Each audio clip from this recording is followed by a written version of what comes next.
నమస్కారం గురుగారు. లేడీస్ అసలు గుండు చేయించకూడదు అంటున్నారు. ఈ విషయం తెలియక ముందు నేను తిరుపతిలో గుండు చేయించుకోవాలి అని మొక్కుకున్నాను. దీనికి పరిష్కారం తెలియజేయండి గురుగారు.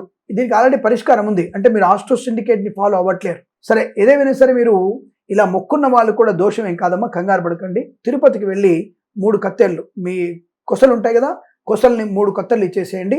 గుండు చేయించుకునే సమానం. ఆడవాళ్ళు మొగుడు చస్తేనే గుండు చేయించుకోవాలి. మొగుడు బతికుంటే గుండు చేయించుకోకూడదు. ఎన్నిసార్లు చెప్పినా వినరు, అర్థం కాదు. ఇది క్షేత్రంలో ఉన్నటువంటి క్షౌర కళ్యాణం చేసేటువంటి వాళ్ళు చెప్పాలి.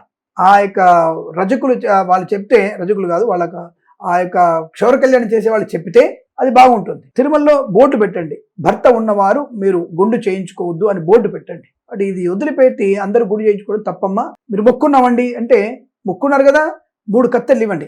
మీకేమైనా పాపం అనిపిస్తే అది కిరణ్ శర్మకి అర్పణం అని చెప్పండి.